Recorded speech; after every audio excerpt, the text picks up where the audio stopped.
Good morning, everyone. I hope you're as excited as I am. Dreams coming true. Right here in this corner, in probably about another 30 or 45 minutes, the guys should be here. And we're actually going, well, I'm not. They're going to install a vehicle lift, an 11,000 pound lift. I'm just, I can't explain how excited I am. I'll pull the truck in here in a minute. I do have a coolant leak on the truck, so I'm trying to figure out where it's coming from. That's why it's out there being washed right now. Because as soon as they get done, I'm gonna lift it up and look underneath, see if there's anything going on under there. But right here in the corner is going to be 2 workbenches. So they're gonna go from this spot right here, so it'll be 15 feet deep, and then 15 feet, actually, yeah, it'll be 15 feet this way too. It's, I'm so excited. I'm glad you guys are tagging along for the adventure. It is really, it's coming together, and I'm so excited. I just can't believe it's becoming reality. I've been dreaming about this for like 15 plus years. I don't remember, like, it's been a dream so long, I don't remember exactly when the dream came about. But before they get here, I already washed the truck off because that's the vehicle we're gonna put in there to measure where I wanna put the lift, so it's not gonna be in the way of the future workbenches. And to make sure it's actually in a good access point. The other thing is I need to wash, before they get here, I want to wash the skid steer off. As you can see, I have a leak, and it actually looks like it's from the oil drain hose. And so I want to get to the bottom of it, but I want to wash everything off first, just so I can see where it's coming from, for one. 2, when we get the lift installed, I can actually lift the back end of this up high enough that the oil that's in the pan right there won't be back this far, and I will be able to get basically I'd take this hose off. There's an O-ring on there, and I'm willing to bet that O-ring is likely bad.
It's done.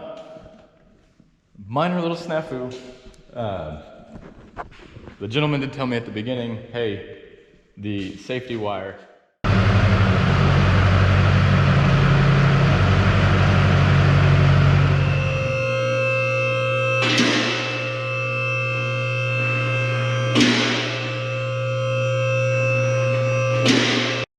All right, so you can see it took me a little bit of time to get centered and actually set up right.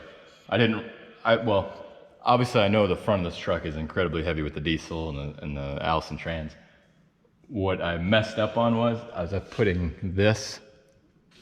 it further forward, which is making it want to lift the front really high or really quick, and then it was making it to where the back was really Oh, it was lifting the back last, I guess, the leaning backwards. Well, anyways, and you know, the back wheels are gonna come off the ground last anyways because there's more suspension travel on the back of this truck than there is on the front. But the moral of the story here is that I'm not crawling around on the ground anymore when I work on a vehicle. And I love this idea. You'll notice there's a lot of space back here. We're not done. There's going to be workbenches over here. Basically, we're trying to get everything done and set up and the way we need it, because next year we're gonna insulate the shop with spray foam. So, baby steps, right? It's all right, it's still gonna be warmer in here than outside in the cold, in the wind. I'm just speechless. I didn't see where my leak was though. I do need to clean, I got a bunch of mud up here. I see a little bit of coolant right here on the bell housing, which probably means that wherever my coolant leak, it's somewhere up on the valley of the engine. So I'm gonna have to look a little harder, I think. It's there somewhere, just gotta find it. I think we had an oil leak somewhere too. Kind of hard to tell. I just washed it, so there's stuff everywhere now. Oops.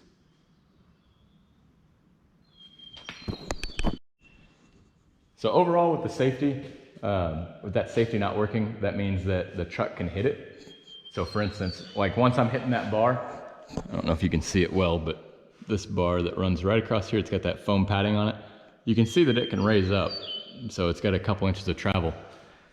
And it's like that on both sides actually, where it can travel up. So down here, obviously it's set to where it can move up with the bolt. It's not gonna crush or push down on the truck. I'm not terribly worried about that safety sensor because at the end of the day, I'm pretty sure that I can look at that, and then when I see that that bar is moving, obviously I know I'm touching. The other thing is I'm not very tall, so it's pretty easy for me to get the truck up high enough to where I'm good to work on it. So yeah. Well, I hope you guys liked the video.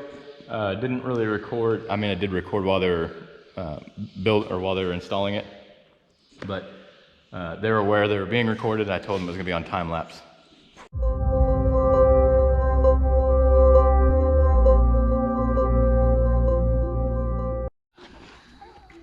So, this is how it went down.